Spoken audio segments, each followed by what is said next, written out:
नमस्कार दोस्तों। आज की कहानी सुनने से पहले मैं आपको एक बात कहना चाहता हूं। ये कोई फिल्मी कहानी नहीं है, ये कोई वेब सीरीज का सीन नहीं है। ये 22 अप्रैल 2026 को हुआ, 2 दिन पहले, दिल्ली में। असली घर, असली लोग, असली दर्द। तो शुरू करते हैं। दिल्ली का Kailash hills area, south east Delhi का वो हिस्सा जहां बड़े बड़े लोग रहते हैं। आईएएस ऑफिसर्स, जजेस, बिजनेसमैन। ऊंची दीवारें, सीसीटीवी कैमरास, सिक्योरिटी गार्ड्स। लोग सोचते हैं यहां कुछ बुरा नहीं हो सकता, यहां लोग सेफ हैं। यहां एक घर था, एक सीनियर आईआरएस ऑफिसर का घर। आईआरएस मतलब इंडियन रेवेन्यू सर्विस, देश की सबसे प्रेस्टिजियस गवर्नमेंट जॉब्स में से एक। यूपीएससी क्लियर करो तब मिलती है यह सर्विस। उस ऑफिसर ने अपनी पूरी जिंदगी ऑनेस्टली काम किया था। बड़े बड़े टैक्स एवेडर्स को पकड़ा था, सिस्टम के लिए लड़ा था, कभी नहीं झुका, कभी नहीं डरा। उनकी एक बेटी थी 22 साल की, वो उनकी पूरी दुनिया थी। 22 अप्रैल वेडनेसडे सुबह माँ बाप अपनी रोज की रूटीन पे निकले। जिम वो रोज जाते थे। बेटी घर पे थी, अकेली, ऊपर अपने कमरे में, बिल्कुल नॉर्मल जैसे रोज होता था। कोई टेंशन नहीं, कोई डर नहीं। अपना ही घर था, अपना ही मोहल्ला। 4 लेयर सिक्योरिटी थी। क्या हो सकता था? अब आपको एक बंदा मिलवाता हूं। राहुल मीणा, 19 साल, राजस्थान का रहने वाला। देखने में बिल्कुल सीधा साधा, पर इस बंदे का एक राज था। ये बंदा पहले उसी आईआरएस ऑफिसर के घर में काम कर चुका था। डोमेस्टिक हेल्पर था, मतलब रोज का आना जाना था। घर की हर चीज जानता था, कौन से कमरे में क्या है, कहाँ क्या रखा है, माँ बाप कब जाते हैं, बेटी कब अकेली होती है, और सबसे जरूरी चीज, एक एक्स्ट्रा की कहाँ रखी होती थी। घर में डोमेस्टिक स्टाफ के लिए एक स्पेयर की रखी जाती थी। राहुल को पता था, और जब वो काम छोड़ के गया था, उस की का क्या हुआ किसी ने नहीं सोचा। 22 अप्रैल सुबह के 6:24, कैलाश हिल्स रेजिडेंशियल कॉम्प्लेक्स के बाहर एक बंदा खड़ा था, येलो शर्ट। इधर उधर देख रहा था, वेट कर रहा था। जब उसे लग गया कि माँ बाप निकल गए हैं, तब वो चला। सीसीटीवी कैमरा ने सब रिकॉर्ड किया। मेन गेट से अंदर, बिल्कुल सीधा, कोई डरना नहीं, कोई रुकना नहीं। 6:39 पे वो घर के अंदर था, उस एक्स्ट्रा की से जो उसने कभी वापस नहीं की थी। दोस्तों, यहां मैं थोड़ा रुक जाता हूं, क्योंकि आगे जो है वो बहुत हैवी है। 6:39 से लेके 7:20 तक 41 मिनट।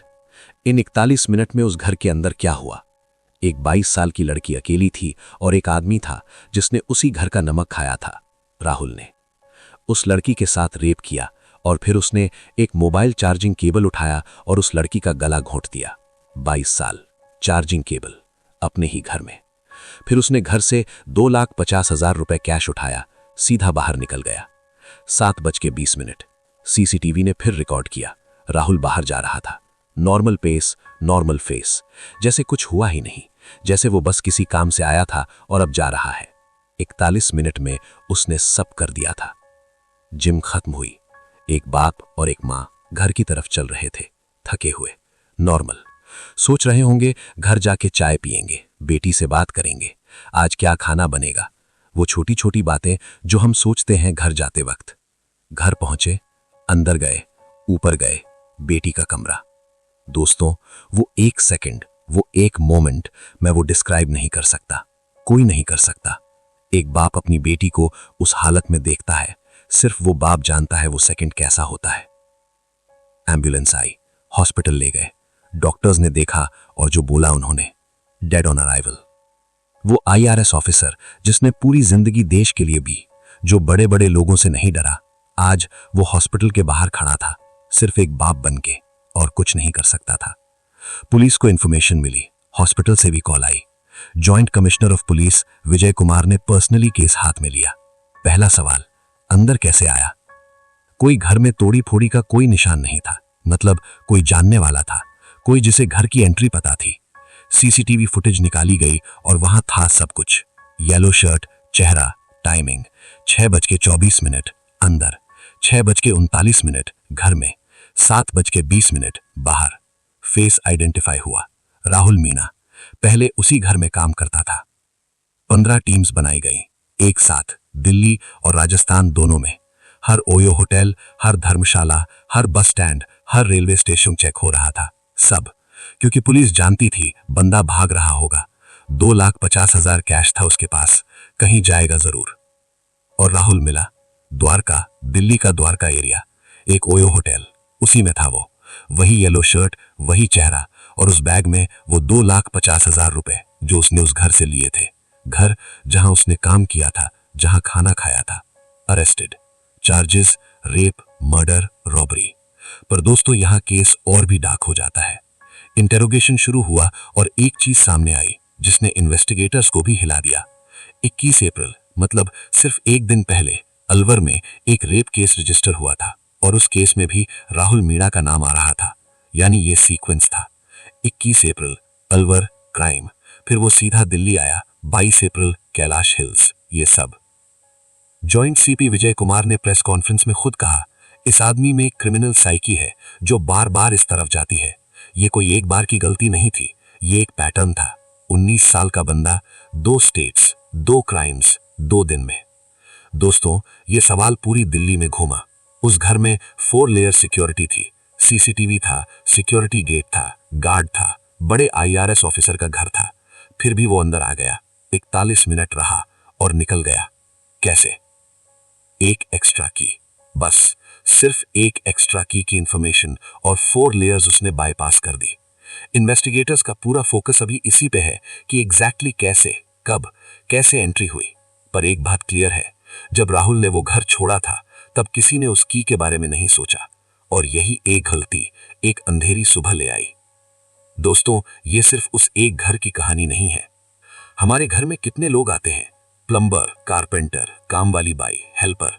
उन्हें घर की कितनी सारी चीजें पता होती हैं, और जब वो काम छोड़ के जाते हैं हम कीज वापस लेते हैं। कभी सोचा है? मैंने नहीं सोचा था, आज सोचना चाहिए। वो 22 साल की लड़की, अभी तक उसका नाम ऑफिशियली सामने नहीं आया। मीडिया ने रिस्पेक्ट दी है फैमिली को, चेहरा नहीं देखा, सपने नहीं जानते, क्या बनना चाहती थी, क्या सोचती थी, कैसी थी। पर इतना पता है, किसी की बेटी थी, किसी की दोस्त थी, किसी के घर की रौनक थी, एक आईआरएस ऑफिसर की पूरी दुनिया थी। और 2 दिन पहले उस सुबह वो अकेली थी अपने घर में, अपने ही घर में।